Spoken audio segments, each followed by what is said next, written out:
জয় যিশু। আজকে আমি মণ্ডলী সম্বন্ধে আপনাদের জানাবো। মথি 16:18 আর আমিও তোমাকে কইতেছি, তুমি পিতর, আর এই পাথরের উপরে আমি আপন মণ্ডলী গাঁথিব, আর পাতালের পুরুদ্ধার সকল তার বিপক্ষে প্রবল হইবে না। গ্রিক শব্দ এক্লেসিয়া অর্থাৎ মণ্ডলী দ্বারা এমন এক লোকবৃন্দের সভা বুঝায় যারা আহত ও একত্রে মিলিত হবার জন্য নিমন্ত্রিত। এটা প্রধানত খ্রিস্টেতে ঈশ্বরের লোকবৃন্দকে বোঝায়, যারা ঈশ্বরের উপাসনার উদ্দেশ্যে তার রাজ্যের নাগরিক হিসাবে মিলিত হয়। মণ্ডলী কথাটি দ্বারা একটা স্থানীয় মণ্ডলী অথবা বিশ্ব মণ্ডলী বুঝাতে পারে। মণ্ডলীকে উপস্থাপন করা হয়েছে ঈশ্বরের লোকবৃন্দ হিসাবে ও খ্রিস্টের মৃত্যু দ্বারা সাধিত পরিত্রাণ প্রাপ্ত দল হিসাবে।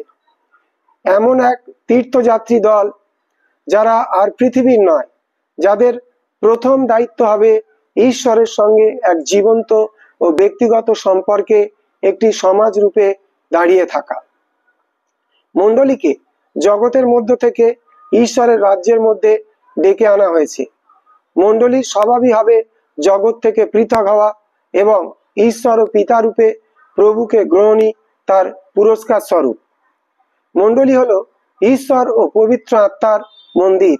মণ্ডলী হলো ঈশ্বর ও পবিত্র আত্মার মন্দির।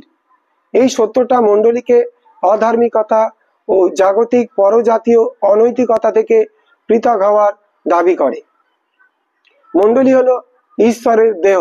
মণ্ডলী হলো ঈশ্বরের দেহ। এর অর্থ হলো এই যে মণ্ডলীর সদস্যরা খ্রিস্টের সঙ্গে প্রত্যক্ষভাবে যোগাযোগ রক্ষা না করলে সেটা খাঁটি মণ্ডলী হতে পারে না। কারণ দেহের মস্তক হলেন খ্রিস্ট। মণ্ডলী হলো খ্রিস্টের ভার্যা। মণ্ডলী হলো খ্রিস্টের ভার্যা।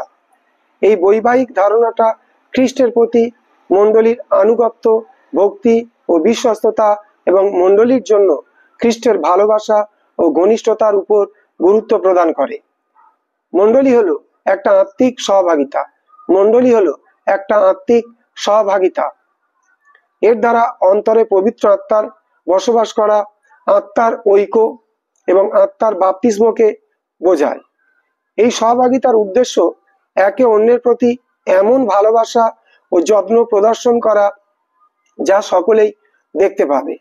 মণ্ডলী হলো একটা আত্মিক পরিচর্যা। মণ্ডলী হলো একটা আত্মিক পরিচর্যা। গ্রিক ডিয়াকোনিয়া থেকে এসেছে। এটা আত্মিক দানের দ্বারা পরিচর্যা করে।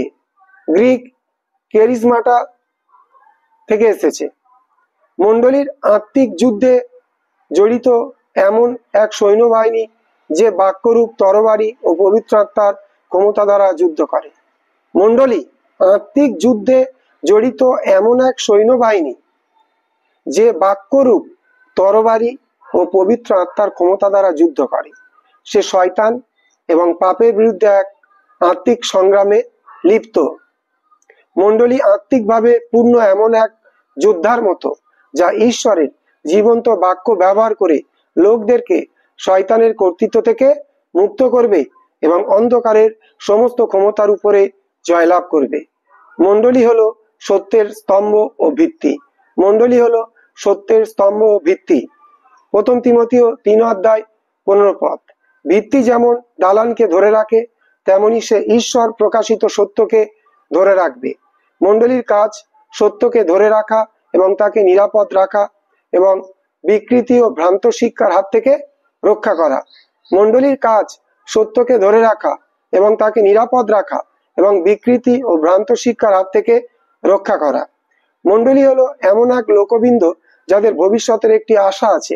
মণ্ডলী হলো এমন এক লোকবৃন্দ যাদের ভবিষ্যতের একটি আশা আছে। এই আশার কেন্দ্র খ্রিস্টের লোকদের জন্য তার পুনরাগমন। মণ্ডলী দৃশ্য ও অদৃশ্য দুই হতে পারে।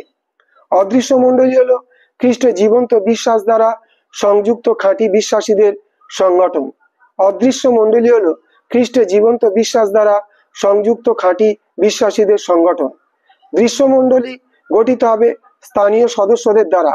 দৃশ্য মণ্ডলী গঠিত হবে স্থানীয় সদস্যদের দ্বারা, যাদের মধ্যে থাকবে বিশ্বস্ত ও বিজয়ী লোকেরা, যাদের মধ্যে থাকবে বিশ্বস্ত ও বিজয়ী লোকেরা, এবং সেই সঙ্গে নামধারী খ্রিস্টানরা, যারা ভ্রান্ত, পতিত, আত্মিকভাবে মৃত এবং কদুষ্ণু।